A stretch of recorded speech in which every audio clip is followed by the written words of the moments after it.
Welcome back to a very special edition of Underground After Hours. We have a special guest, the one, the only, Alan Collins, my partner in Underground Nutrition, also owner of Hollow Labs. Say hi, Alan. Hi. It's been a long time coming. It's been a long time. About 3 years? When was the last time we did a podcast together? That was in Garwood. That was in Garwood. When I first opened Garwood, so maybe two years ago. And you quit the show. I quit the show. You said you were never, for any circumstances, doing another video with me. I said that. But you have something to sell today, so you're here. No. Okay. What am I selling? Yourself. So Alan is the owner of Hollow Labs. Me and Alan started Underground 6-7 years ago. 2017. We had both grown bored of the corporate world and wanted to break the matrix, Andrew Tate style, and start our own thing. And Alan has been absolutely in love with me ever since. Yes. Alan worked for, where'd you work? You worked Jersey Strong. Workout World. What was your position? Training manager. Training manager. I was a store manager at GNC, and Alan and I were like, we should just go into business for ourselves. We almost opened a taxi company. Yeah. Thank God we didn't do right that. Before 3 months before Uber came out. Yeah, before Uber. Took all our cars. We almost bought a pre-existing taxi company and would have lost all of our money, but we decided to sell supplements instead. 6 years later, 3 stores later, fame, fortune. It's turned out pretty well. Minus the fame and fortune. Yeah. Yeah. We don't want that. We just want the success. We want success. You can have the fame. I just want the success. I would like some success, but I think we're doing pretty well. Yeah. I mean, success is what you... It's relative. Yeah. And compared to where we came from. Yeah, very successful. We are successful as fuck. Super successful. Yeah. So Alan recently did an insane thing. For a little background, Alan and I used to powerlift together. That's where we became friends. So we started powerlifting, right? We started lifting. Yep. And yeah, what was it? Well, you saw my tool tattoo. I saw you in the locker room. I asked him for his phone number in the least homosexual way I could. And we both liked the same music. We had the same hobbies, and we started training. And we started powerlifting, if I remember correctly. Yep. And we started our own little powerlifting team that everyone wanted to be on. Yeah. Jersey Shore Barbell Club. Jersey Shore Barbell Club. Extremely 6 original. Members. Yes. Pissing off. We had a fan. We had one fan. And we pissed off everybody in the gym, but nobody would say shit to us. And that's where we got started. That's where the whole Underground Nutrition seed was probably planted. And you have gone from a 270-pound power lifter with a total that was pretty big, but smaller than mine. I had a better squat, though. You did have a better squat. I got you on the bench press. Yeah, you can have that. Yeah. Squatting is where it's at. Yeah. You went from a 270-pound bodybuilder to not just a distance runner, but an extreme distance runner. So, I mean, could you just start off by saying, most recently, what was the most recent event that you just pulled off? So 2 weeks ago, I ran 72 miles on the Appalachian Trail. I did the whole section in New Jersey. It was 23 hours, 33 minutes, and 53 seconds is the exact time. And that goes from New York down to Pennsylvania by the Delaware Water Gap. And it is not like a road run. There's roots, boulders. It's just like brutal terrain. Running at night. That was one of the worst and best experiences of my life. Honestly, I read recently, or maybe it was on somebody else's podcast, and it's kind of a joke, but kind of not. And it's like, if you ever want to like test your mettle, just go out into the forest at night, pitch black. Yeah, you know. Yep. And that is an extreme fear, being out in the fucking forest. Yeah, that was the one concern I had going into this was there's a 9.5. Is it 9.5? No, 14.5 mile stretch where I wouldn't see my guys, and so no truck, no water refill, no food refill, and it took us about 5 hours. So when I talked to my crew, that was the one thing I said, I need somebody with me for at least those 14.5 miles. But honestly, I had somebody with me the whole time. I did not take one step on that trail without one of my crew members, which was amazing because I got to share that with them. You know, it wasn't just me. As much as I love being out there by myself, it was cool to be able to share that with them because I've done so many runs and races and, you know, events with them. So being able to have them be a part of it was cool. It was cool to be able to share that with them. So I'm new to this, the whole idea of distance running, trail running, the way you've been doing it. So just so people out there know, so you have a 72-mile stretch of the Appalachian Trail, and then you're going to have checkpoints along the way where you would refuel and drink water. Yeah. And then also you had a team of guys who are also distance runners. Yeah. Who would take turns. Exactly. As a partner for the trail, so you're not running by yourself. Yeah. Yeah. So we just, you know, basically we loaded my pickup truck up with a couple coolers, and I made a whole spreadsheet. I made it super simple for them. It was like, be here by this time, and this is what I'll need. So they basically just, you know, drove from road point to road point and met me there and fueled me up. They were amazing, dude.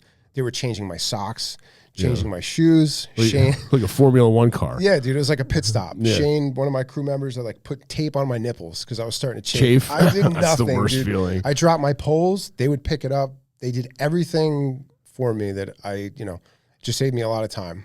That's awesome. A lot of effort. Yeah. Who were your crew members? You want to name them off? Yeah, so it was Kevin. Kevin Hogler was my crew chief. He's done, I don't know, like 700 or 800 milers. Anthony Russo, he drove, but he also did some video, photo, and had all my stuff ready. And then I had Shane Kelly and Dan Marchese, who also have done 100 milers before. So it was, you know, it was the perfect crew. Yeah. They've all been there before, so they knew exactly what I was experiencing at certain times. And they knew the questions to ask. They knew the questions not to ask, like, how are you feeling? It's like, I feel terrible. You know what I mean? It's 3 a.m. I've been running for, 13 hours. Yeah. Like, I feel terrible. Why would you ask me that question? Yeah. So it was more about, like, are you good? What's hurting? What do you need? It's pretty simple. There were some times where, I would go an hour without saying a word, and they just let me, they just let me be and kind of let me go through the whole process. Yeah. Because the night was tough. Yeah, I would imagine. It was fun, man. It was a lot of fun. It's crazy. That's I couldn't even imagine it. So, of the 24 hours that you're moving, how often would you actually stop moving? Well, because I remember we had talked about this a little before. Yeah, my plan was to stop as little as possible. Not at all. So I sat down twice. Mm-hmm. That was only to change my socks and shoes because it was raining and my feet were wet. I stopped for maybe a few minutes. Dude, I even walked and peed. Yeah. Every time. Yeah. I didn't even stop to pee. Why? But why is that? I remember we talked about that because I was asking you, like, what do you do if you have to go to the bathroom? Yeah. And what happens? Like, why you can't stop, right? Time. I mean, time. The amount of times I'm peeing, maybe 20 minutes. Yeah. I might have lost. Because you're drinking water the whole time. Yeah, crushing water. The other thing too is, your legs could lock up. Yeah. So most guys who are doing 24 hours, they may sit down for a little bit, have people massage their legs. I didn't want to do that. I kept it moving. So I stopped twice just to remove my socks. That was pretty much it. And you ate? You would eat and run? You would Well, I mean, walk. I would like power walk while I was eating. Because that's like, you have to maintain like 3 miles an hour for 24 hours. Yeah. Which sounds easy. I had somebody say to me, be like, I can walk that. I'm like, you could. I mean, could you walk flat for 24 hours straight? Yeah. At a 20-mile pace, but then you throw in the elevation and the nighttime, and you do lose some time stopping. And I had people like coming to, like, friends and family coming to road crossings. Yeah. So not to be rude, I wanted to at least stop and say hello. Yeah, right. So you lose a little bit of time. How did you feel right after that? Did you go right to sleep? No, I was on such a high. Yeah. I've obviously I have the drug history, the recovery, and the high that I felt when I finished, no drug has ever given me. Yeah. Well, so I come down from the last aid station, I guess you could call it, and you run under this little bridge, and then the rescue mission, they had a whole area set up where they brought some guys down from the program, which we can get into that a little bit later, but there was probably 30 people at the finish waiting for me. Yeah. So I come around this corner, come under this bridge, and everybody's like cheering and clapping, and I'm not usually for that stuff. Yeah. But it was just like so empowering. Dude, I took off. I think at the finish line, I was running under like a 6-minute pace. Yeah. Because I just sprinted. At the end of a 24-hour run. Slammed my poles down on the ground. I have it on video. It's pretty cool. Because you went into this and you were depending on when I asked you, you were, some days you were like, I'm going to do this. I'm going to finish this. I know it. And some days you're like, I don't know. Yeah. You don't really know. Anything could happen. You can get hurt. You could get taken out of the race. You know? Yeah, it was, so the goal was 24 hours just because, it's 24 hours, just kind of a round number. Yeah, it was either, maybe I'll do this in 20. Like some days I'd go out and train. Yeah. I'd be like, oh, I'm having a good day. I could probably do this in 20 hours. Yeah. And then a few days later, I'd go out and train and be like, yo, this is going to take me like 30 hours. There's no way I can get this done. Yeah. So, and the people from the rescue mission, because they wanted to meet us there, and they had this whole like finish area set up with flags, and they wanted to make it like a whole thing. There were photographers and videographers there. It was like a whole thing. It was kind of a weird feeling for me. But so they said, what time exactly are you going to finish? I said, I don't really know. I don't know. I can't give you that answer, but I think I can do it in around 24 hours, which is why I had to really, try to hit that number. Yeah. So I had a plan. I had, for the first 12 hours, I was try to maintain an 18-minute pace. And then that gives me a little bit of wiggle room for the last 12 hours to maintain a 22-minute pace. And I've never done this before. I've never planned anything like this before. I've never ran this distance, obviously. And dude, somehow it worked out perfectly. Prior to this, what was the most you ever did? 50. You did a 50 miles. It was also on the Appalachian Trail. But, once you get past that 12-hour mark and it gets dark, things just change. It's a different, but it was so sick, dude. That's pretty cool. It was so sick running through the night. We're running past people that were sleeping like at tents. Camping out there. Yeah. I got a message from one guy. And he's like, I heard you guys run by at like 3 a.m. I would have cheered you on, but I thought you guys were bears and it scared me and my wife. That's pretty funny. So it was pretty cool. I got a lot of messages, mainly for like the recovery part of it. Yeah, well, let's talk about that. This whole thing was done for charity. You raised how much? How much money did you end up raising? So we raised $61,000. That's crazy. Which is, I can't even wrap my head around that. The original goal was 20. And at one point I had thought about lowering it to 10 because I'm like, who do you think you are? 20,000. You're not raising that. That's absurd. Yeah. And I talked to this guy, Tim Banos, actually, and he said, no, dude, what you're doing is, it's crazy. So have a crazy goal. And then, I was talking to the Rescue Mission about it, and they had a guy who had raised a ton of money for the Boys and Girls Club in Trenton, and he said, go for 100. I said, all right, let's do it. Let's go for 100. So we didn't raise 100, but we did 3 times of what I originally thought. Yeah. Well, so what are you raising it for? What's the program? So it's called the Rescue Mission of Trenton. It's this giant facility. They have a homeless shelter, food pantry, rehab, halfway house, transitional housing. They have a ton of beds. Yeah. Is it co-ed or is it just men? It's a good question. I've only seen. I mean, I only. Yeah, they probably. Yeah, it's probably separated. It may be co-ed, but I've only presented to the men. Yeah.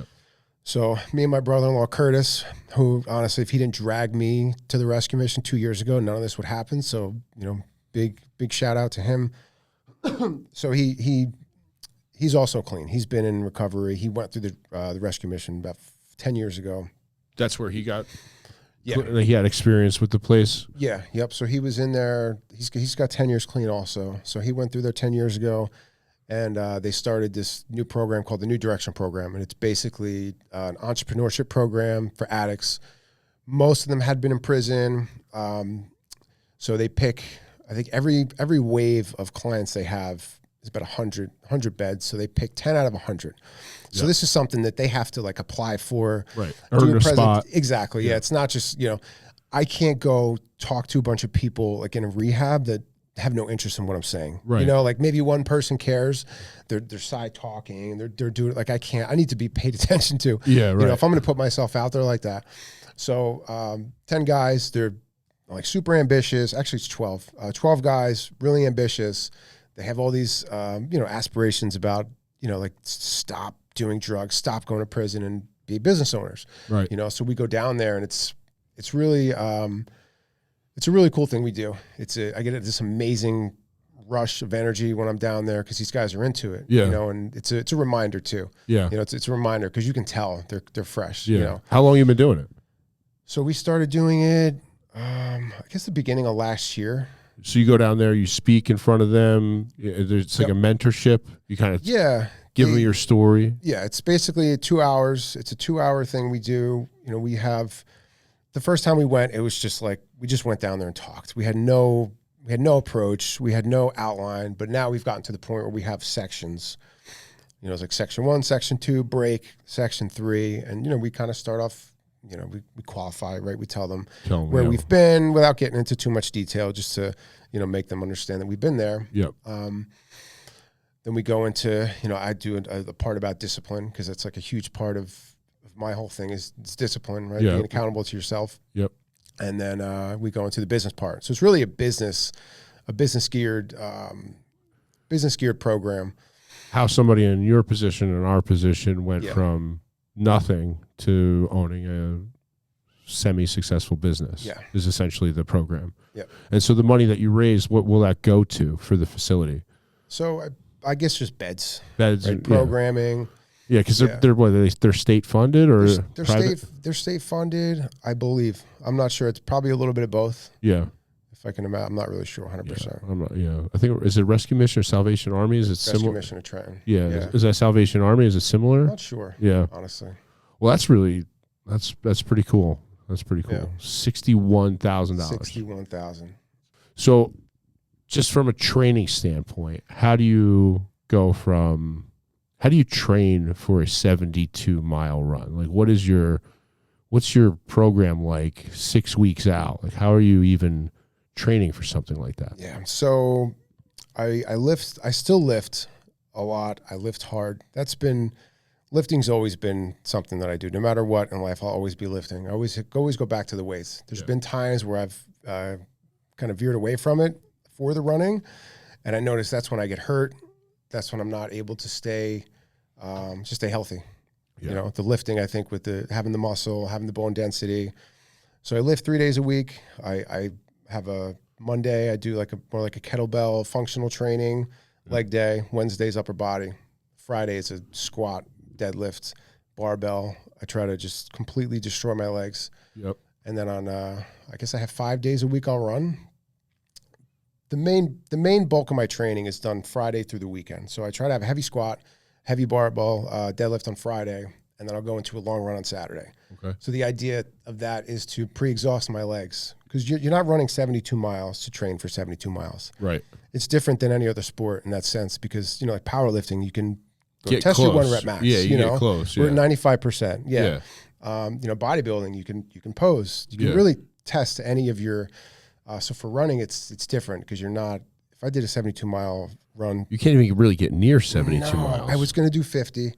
I had plans to do 50, and Kevin, my crew chief, he talked me out of it, which was smart. So what was the most distance you covered in preparation for this? I think I only did 22. 22 flat? Yep. on like road running or on trails? All on trails. Yeah. I don't run road. I hate road. There's cars and it's just I'm heavier, so the impact of the road, constant pounding on the road. So I do all my runs at like elevation change. So, you know, I'm getting, so that biggest week I had, which most people are surprised to hear this, was a 38-mile week, and I think I had 7,000 feet of elevation gain, which is a lot. It's a lot of climbing. Yeah. You know? So that paired with all the lifting is really what carried me through. Dude, my legs weren't even sore. That's a crazy way of approaching that. Yeah. You wouldn't. It's like completely counterintuitive to training for like powerlifting, where you try to do the lifts as much as possible. Yeah. But you went in and you're saying in 1 week's time you didn't even cover half the distance of what you ultimately did in 1 day. Yep. That's crazy. And you trained the very next day, right? Is that true? I did. So, yeah, I don't know. That's kind of crazy. I don't know how. I think take a nap. I think I did that for Instagram. I'm not gonna lie. Take a break. I like to. So a lot of people, when they do these big runs, they think, you know, I get to lay on the couch for a week, eat like shit. Yeah. You know, let's go get donuts. Let's go get pancakes. Let's relax. Like, that's the worst thing you can do. Yeah. Because, you know, you stiffen up. So what I try to eat clean-ish. I mean, the day of, I'm not gonna lie, I ate whatever I wanted. You know, I had 2 pork leg and cheeses. I had donuts, pizza. The day after the run? Well, the day the run finished. Oh, they did? Okay. Not while I was running. When you got done, yeah, okay. Yeah, no, okay. I ate, everything was pretty clean while I ran. So the day we finished, I ate whatever I wanted to, you know, but it's important to keep moving. So I started Saturday, finished Sunday. On Monday, I just did like some light, very light, you know, skier, rower, did some some shoulder press, dumbbell curls, body squat, just to keep blood. Yeah.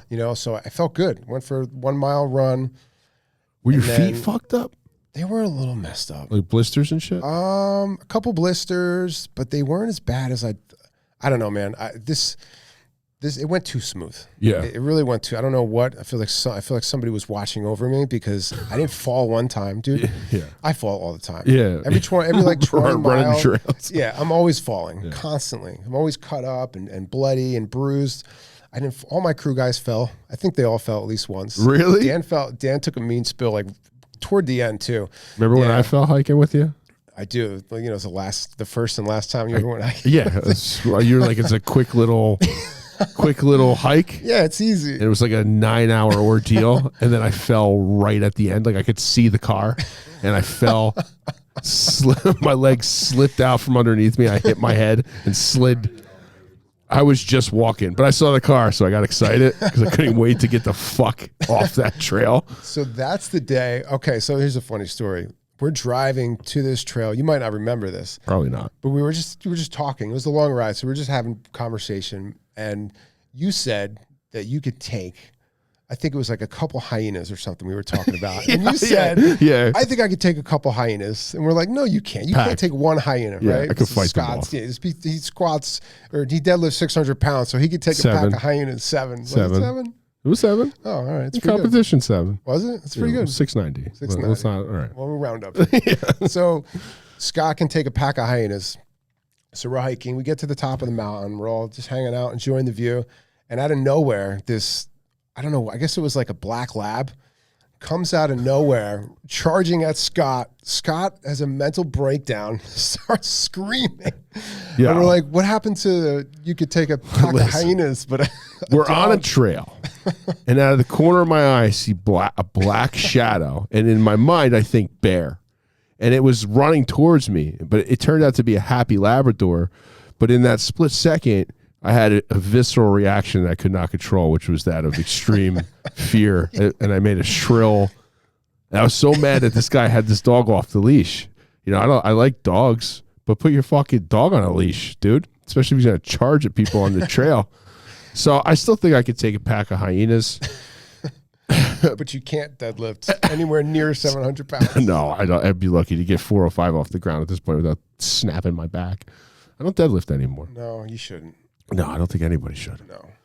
I'm totally against the, after I tore my pec, I'm against compound movements. Yeah. I'm like, oh no, you should never bend. I'm just doing 35-pound kettlebells in my backyard.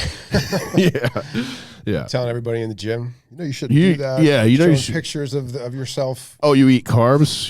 Have you heard about keto? Trying to whatever I'm doing is the best thing to do. Sure. Although at this point, I'm starting to not believe it myself.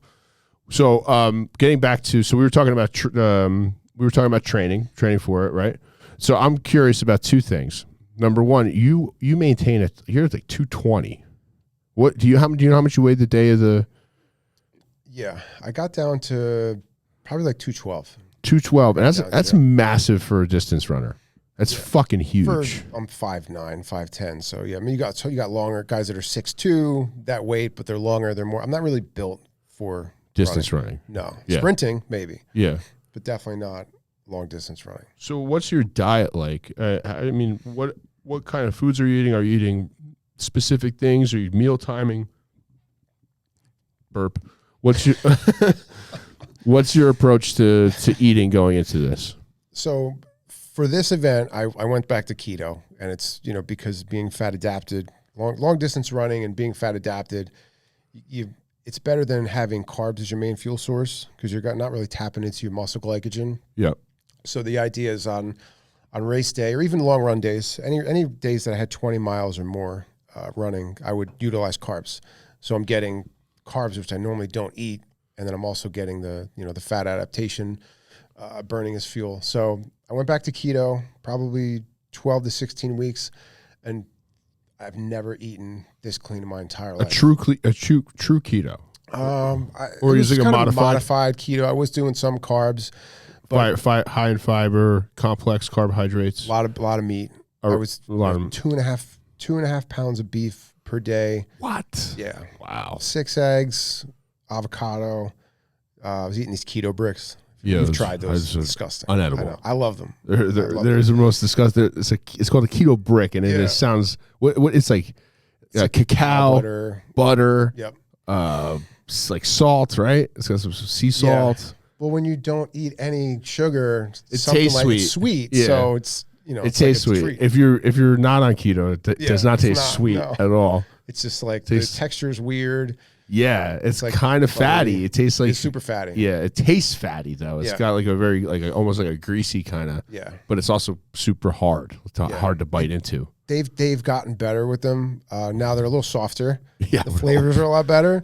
So yeah, like the chocolate peanut butter ones. They have Mark Bell did a limited edition one. It's a Bell's brownie shake. They take like his meat shake and put it in there, so it's got some protein. So that one's pretty good.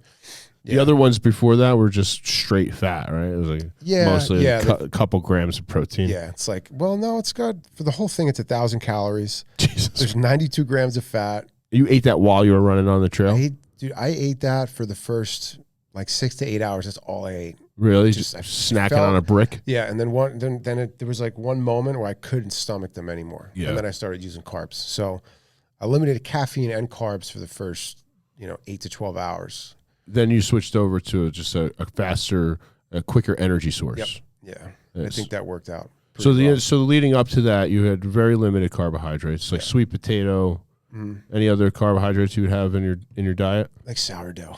I love sourdough. Sourdough bread. Yeah, that's my favorite. Yeah. I love that so And you would much. have that around training or at specific times, or it didn't matter? Usually post training. Yeah, I do most of my training fasted in the morning. Yeah. So it would be with my eggs, my avocado. Even running, if you was a run day, you would be fasted for your run? Yeah, anything less than 10 miles. Really? I would be fasted, yeah. Wow. Now this is completely intuitive. You came up with your own diet based on the way your body feels and from training, and your own training based upon your own. So this is completely years of trial and error. You should sell this package to people. Yeah. Well, not everything works for everybody. You have to coach you. Yeah, I don't need a coach. You don't? No, I need a therapist. Yeah, well, it's not everything works for everybody, and this has been, how long have we been lifting for? 10 years. 10 years, me and you've been training, of trial and error, of me figuring out what works best for me.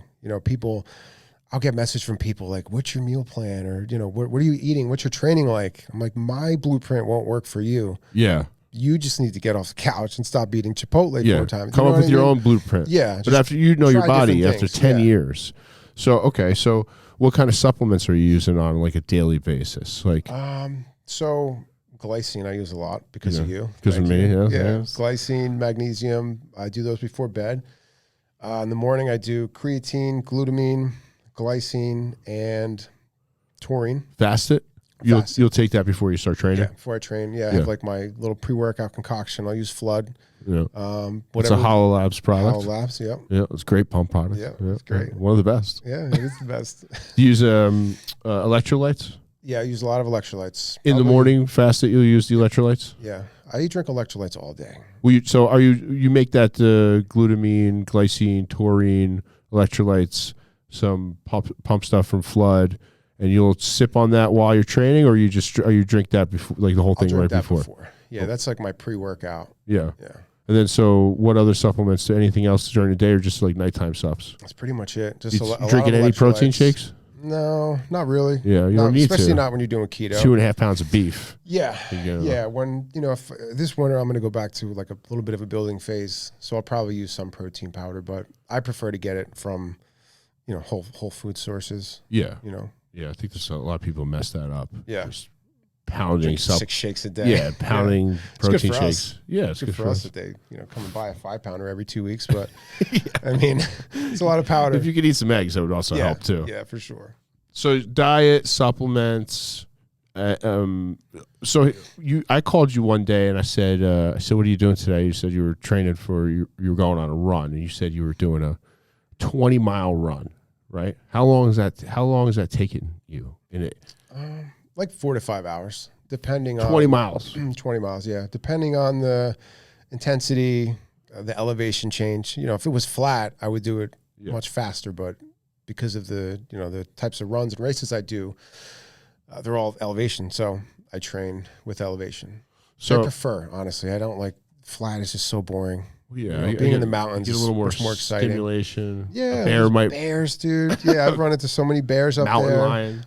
I haven't run into mountain lion. If you see a mountain lion, it's too late. You don't ever want to see one of those. That is probably the worst way to die. Yeah, mountain lion or a bear. Shred you up.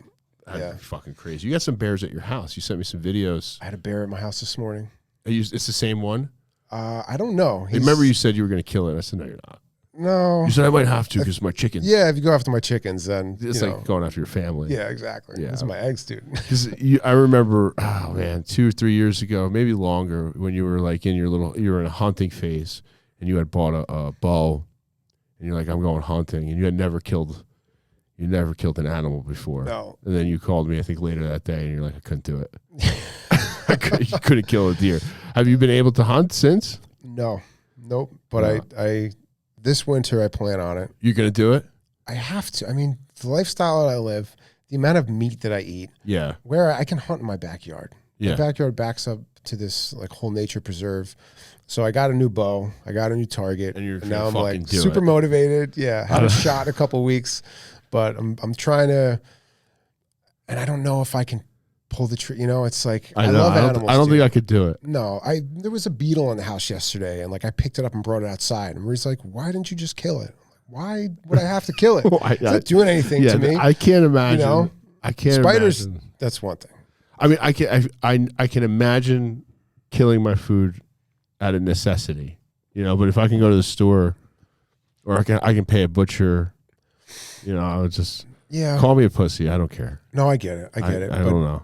I want that experience, and I beep at squirrels when they're in the road because I don't want them to fucking. Or when I see deer on the side of the highway, I'll like blare my horn so they'll run back into the woods. So maybe I'm a pussy, but I was like, I remember you saying you were going to do it, and then calling me and saying, fuck, I can't wouldn't do be it. able to. I'm like Joe Rogan would be so pissed at you right now. Yeah, well, he's never going to know. So let's talk about the what happened mentally because we started off as powerlifters. We both switched over to bodybuilding around the same time. I don't think you ever loved bodybuilding as much as I did. No. I don't think you liked the culture. I don't think you ever you like to look good even now, but you don't give a shit about proportion. You always want to be functional. You're always into jiu-jitsu. You're always into the outdoors kind of stuff. And at some point, you were living closer to the stores. At some point, you said, I'm buying a house out in the middle of the woods. I'm going to get chickens, and I'm going to fucking live this completely different lifestyle. How did you end up? First of all, how did you end up running? What made you start? How do you go from bodybuilding and powerlifting to distance running? Because you couldn't fucking pay me, honestly. So I realized early in recovery that you have to find some kind of passion, right? Most people get clean, they're just clean, and they do nothing with themselves, and they're miserable. Yeah, we should probably preface, because we didn't say that. Me and Alan met because we're both in recovery. Yeah. We're both clean from drugs and alcohol at the same amount of time. I just celebrated. I just celebrated 10 years, and we met early in recovery, and that's one of the things. Besides music and lifting, we were both like, we're not going to drink and do drugs anymore. Yeah. So go on. You were saying, as somebody in recovery. Yeah, you need to find. Well, you don't need to do anything, but you should find some kind of passion, something that's going to like make you excited about life and give you that dopamine drip. Exactly. Yeah. So I thought that never bodybuilding, but I thought I was passionate about powerlifting. And once I started running, I've realized that wasn't the case. I think I just powerlifted because it was something to do. It gave me somewhere to go after work. A goal. Yeah, something to chase. Training for something. Yeah, something. And you don't want to embarrass yourself on the platform. You never want to. You never want to train for a fucking powerlifting event and bomb your squat. What do they call it when you bomb out? Is it bomb out? When you bomb out. What do they call it? Something else. When you don't hit your first fucking squat. Yeah. Your day's over. Yeah, we never did that. And you've been posting about it on Instagram for fucking 16 weeks. You're 5x5 training. And then the day of, you'll get like that first picture from somebody and then not one other thing after that.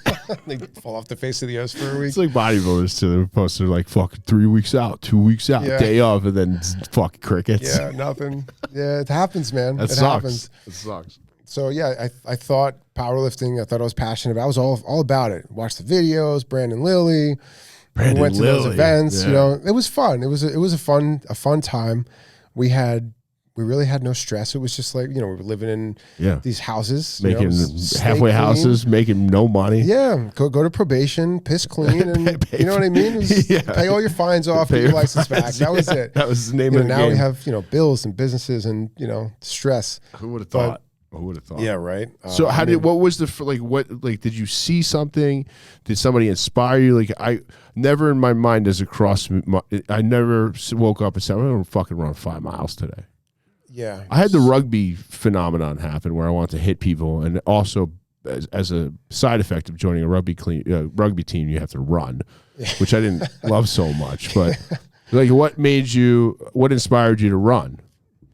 Because I don't remember you being a big cardio guy when we were training. No. Well, I don't even remember, honestly. I do remember that I had sleep apnea so bad that Marie thought it was like dying every night. So, you know, I was at the doctor's and we were talking, I had all these tests done, and she's like, I remember her saying, like, what are you doing? Like, what are you trying to prove? You're 30. I was like 33 years old. And I thought about it, and I said, you know, maybe she's right. Maybe I should listen to the doctor once. So she wanted me to lose some weight. Yeah. So, do you remember how much you weighed? I was 270. 270. You're like, fucking, I'm gonna just get. Yeah. And so you started running as cardio. Yeah, I started running. I started doing jujitsu. Started lifting a little bit differently. I kept getting hurt too, like my lower back. Yeah. Just still have issues with occasionally. It was always an issue. I couldn't squat without having like lay on the gym floor. Yep. You know, it was like every week I'm laying on the gym floor again. Yeah. You know, so I started running, and I would get, you know, like half a mile, and I felt like I was going to throw up. Like, it was for the first, you know, couple weeks, it was brutal.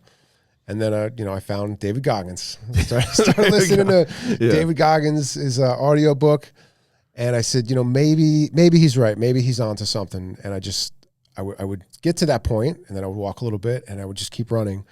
And then before I know it, it's like 5 miles, 8 miles, 12 miles, 15, 18. I was like, holy shit. And the high that I would get from that was amazing. So you start chasing a runner's high. You just like the way it made you feel, and you like the way it started to make you look. Because the shape that you were in going into this 72-mile run is probably the best shape I've ever seen you in. Yeah. You know? Yeah. Well, the other thing, too, is... It's not that, like... It's not that low body fat, bodybuilder, tons of steroids kind of look. It's like it's a natural look. I think athletic look. Like this is a guy that you should probably not fuck with. Yeah. You know? It was the best I've seen you look. It's the healthiest I've seen you look, I think. Ever. Yeah, because when you were powerlifting, you looked fucking crazy. You looked strong as shit, but you look like you have sleep apnea. I did actually. There's some good pictures of us where we were. There's one picture where we were deadlifting and you were wearing an animal t-shirt, and you look like you're almost 280. Yeah. And you were just like a bowling ball. It's a good picture. Yeah. Sometimes I look at that and I'm like, that was fun. That looks like fun. We kind of would like to look like that again. Yeah, there's a couple pictures. Yeah, the other thing too is I've always been into like being outside, being in the woods, being in the mountains. Yeah. Even when I was using, anytime like something stressful would come up, which is I'd always find myself in the woods. You that guy in the nature. Woods. Yeah. Smoking crack in the woods. No. Doing other things. Never smoked crack in the woods. Just trying to find God. Just trying to find, I don't know, trying to escape. I would just put my headphones on. I would throw on Deftones and just walk through the woods for hours. Yeah. So, you know, when I got clean, I started doing a lot of hiking and going up to, you know, where I live now and Catskills, Adirondacks, and I just love being out there. So being able to, you know, you go on a 20-mile run, it's like an adventure. You know, I'm seeing all kinds of animals, people, you know, different like waterfalls, bridges, just like cool different things that you wouldn't normally see. Yeah.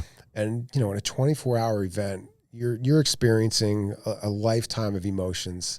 Yeah, like, and I don't think people say that, but how many people have spent the entire 24 hours out in nature, a full cycle, day and night cycle? It's like must be a pretty cool awake, at least in the modern world. Yeah, you know, awake a full 24 hours, not on methamphetamine, because they want to be out there. Yeah, that must have been a pretty cool feeling. Yeah. It was. We got this. So I was about 65 miles in, and there's just one part of the trail. It's called Raccoon Ridge. And it's my favorite part of the trail. It's like you get like a 360 view of New Jersey. Yeah. And for some reason, it's always like foggy up there every time I go there. So we just so happened to hit it right as the sun was coming up. And dude, it was the most epic sunrise I've ever seen. Everything was orange. All the clouds were below us. So we get up top. And there's these 2 bucks laying in the grass, and I'm just like overwhelmed with this emotion, you know, because I'm finishing at this point. Now it's like we're 65 miles in. Any of the doubts that I had at all were gone. You knew you were finishing. It was like this moment I had, and I knew I was finishing. The sun's coming up. Yep. And you knew you were finishing, and you had like a religious experience. I had this moment. Yeah. Spiritual experience. Oh, yeah. Tomato. Yeah. But yeah, it was pretty amazing. And then we had to head down, and So what's next? So when you do these things, so before this run, I was telling everybody, like, I'm going to take a break from running after this. Yeah. I have an event in 6 weeks. It's 100K with double the elevation in New Hampshire. It's going to be harder, actually. And I don't even know if I'm going to be ready for it because I'm a little banged up. But I think next year I have this crazy idea. I'm going to say it, but we haven't even like checked the logistics to see if it's possible. Yeah. Nobody got this far. Like 10 people got this far. Yeah. So don't worry. So there's the New Hampshire section of the Appalachian Trail is 160 miles. Jesus Christ. Yeah. I want to try to do that in 3 or 4 days. Yeah. Depending on how the next year goes of training. But I want to actually raise $100,000 for this. Would that be not nonstop? You have to sleep, right? Yeah, you would sleep a little bit. It wouldn't be like I'm not sleeping through the night. Yeah. These guys, I just watched this video. You know who Chad Wright is? No. Like a ex-Navy SEAL. Maybe if I saw ultra runner guy. But anyway, he did there's a race called the Cocodona 250. Yeah. I think he did it in 5 days or 4.5 days, and he only slept for 4 hours. Wow. The video, it's insane. And he's a Navy SEAL, so he's got that like rock hard mindset. Yeah. You know, so he's like, pain makes you remember that you're still alive. You know, he's like that guy. Yeah. So, you don't need, they take these little power naps, hour, 2 hours. And just get up and start moving. Yeah. But you see him get up to take the next section on from like an hour nap. Dude, he can barely move. Yeah. It takes him like 20 minutes. He's like, you're like waking so up stiff. and moving. Yeah. Yeah, it's like super stiff. But, once you get a little blood flow, and it's all mental. Yeah. It's 100% mental. Your body will hold up. As long as you don't get injured, your body can withstand anything. Yeah. You just got to kind of push through and get to the next section. Just break, just like we did for the 72. We break it up into sections. Yeah. Just focus on that section. Yep. Get through that section. Put it behind you. What's the next and section? Then focus on the next thing. So, 72 hours, 160, or 72 miles, 160 miles. I think it can be done. The New Hampshire section it's 50,000 feet of elevation in 160 miles. So it's, the White Mountains. Yeah. It's beautiful. Yeah. Yeah. It's brutal. The terrain I'll be hiking probably 70% of the time, honestly, because it's unrunnable. Yeah. It's unrunnable. There's a lot of sections where you're using your hands to climb. Wow. But it is, you've been up there. Yeah. You went up there. I did? You did. You stayed at the White Mountain Hotel. Oh, yeah. That's right. The area is.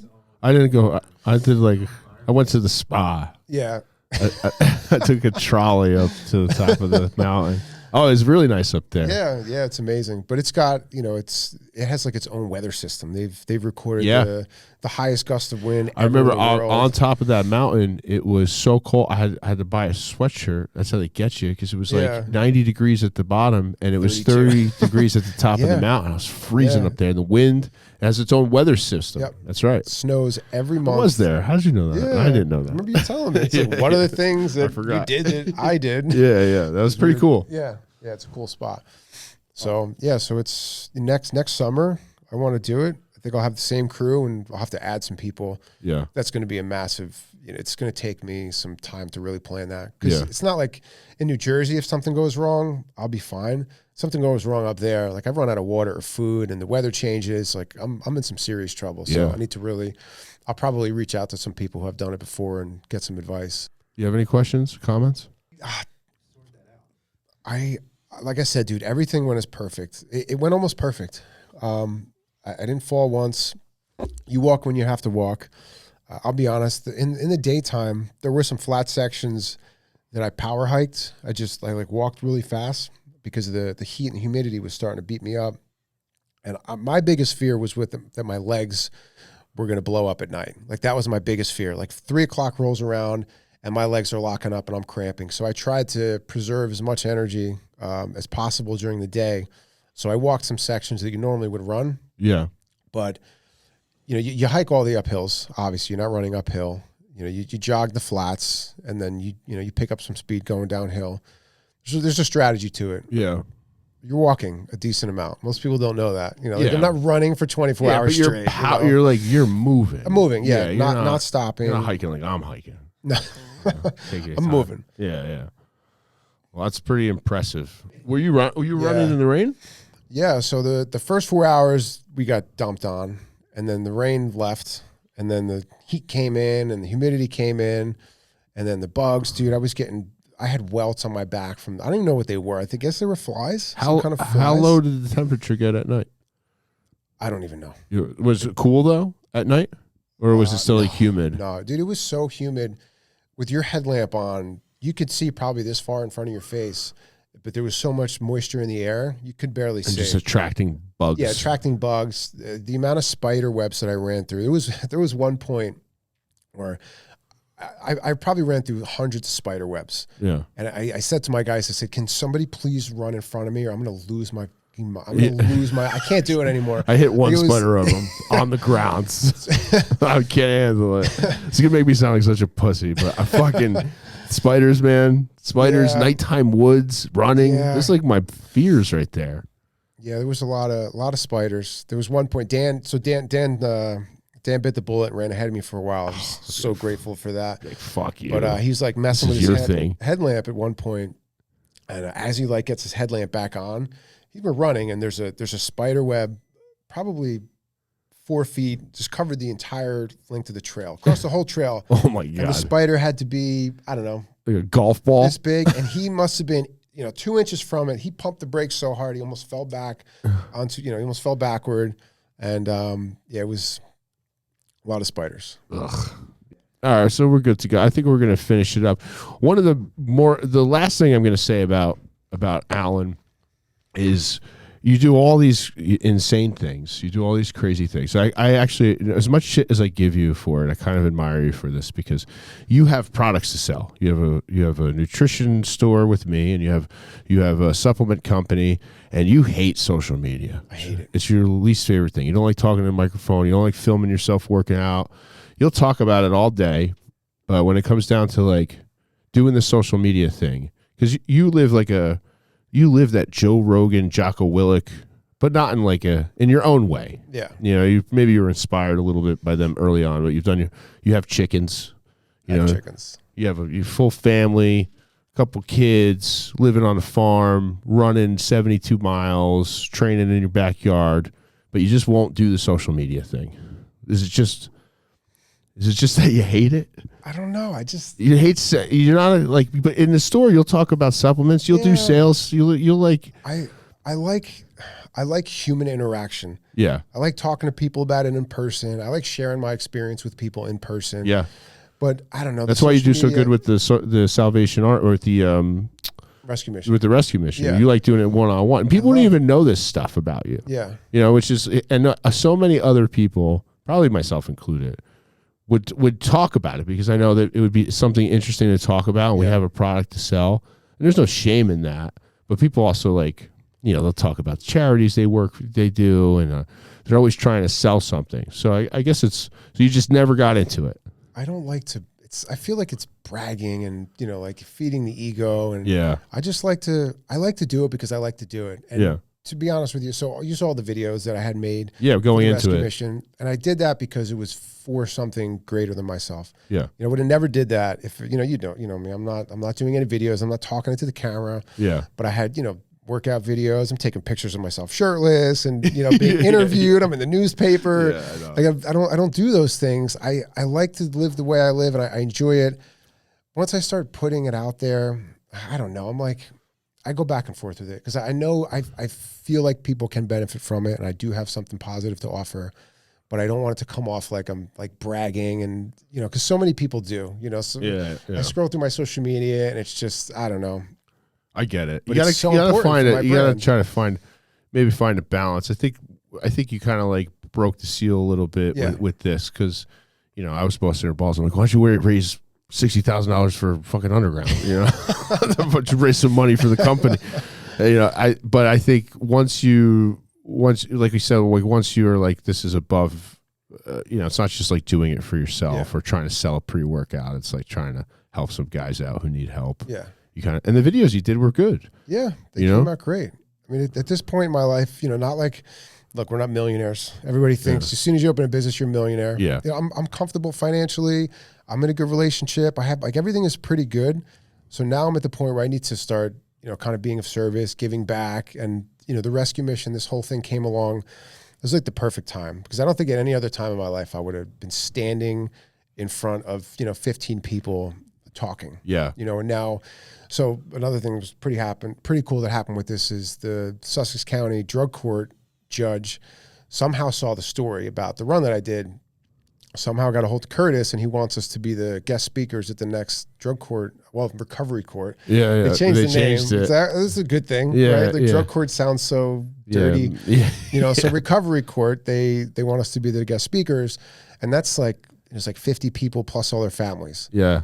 And like, when Curtis first told me, I was like, no, I'm not doing it. Yeah. It's the same thing I said when he asked me to do the rescue mission thing, you know, but I'm kind of excited. That's something I'm gonna have to prepare for. Yeah. Like I'm putting a lot of energy into these things and I enjoy doing it. Yeah. You know, as much as I like kick and scream when they want to have me come talk in front of people, the outcome, like at the end, you know, the guys are thanking me, they're hugging me, I'm getting emails from them. Yeah. You know, I feel like I'm actually having an impact. Yeah. That's, you know, like you said, selling pre-workout, it doesn't, you know, It's what tough. we do now. You know, I don't get any, when we first started Underground and when I first started Hollow, I was so motivated by it, you know, because it was something like really cool and interesting that we were doing, which it still is, but I'm getting way more, like now I have a purpose, like an actual purpose and helping other people. Yeah. You know, I thought we were always good at selling without selling. yeah. Like that was just, I was always, I hated the approach of the used carsman trying to lie and get people to buy stuff and make as much money as humanly possible.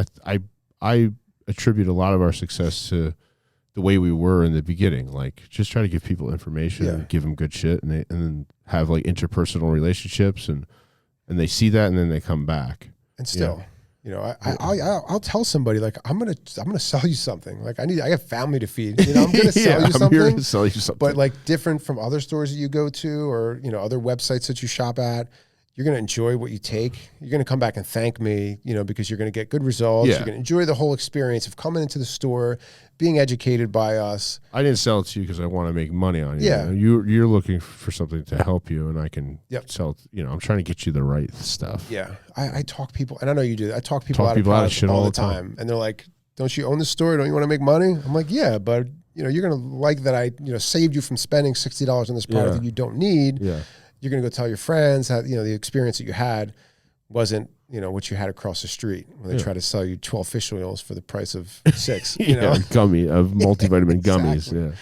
Yeah. Well, I think that was a pretty good podcast. Yeah, it was not bad. You did great. Yeah. Yeah. Thanks. All right. That's it. We're going to wrap it up. Maybe we'll have a part 2 to the series if we can ever get Alan to come back out. After I do 160. After he does 160, we'll have him back out. Please don't die. I put in the group chat the day that of his race, I said, and this is true, I said, please don't die. You have all our passwords. Because if Alan died, I wouldn't be able to do anything. I wouldn't be able to get into our bank account. That's true. I couldn't get onto our Shopify, you know, because he would be getting the 2-factor authentication text message that we never changed to the email that I don't have the password for either. All right, that's it. Underground Nutrition After Hours interview extravaganza out. That's going to get 1 billion views.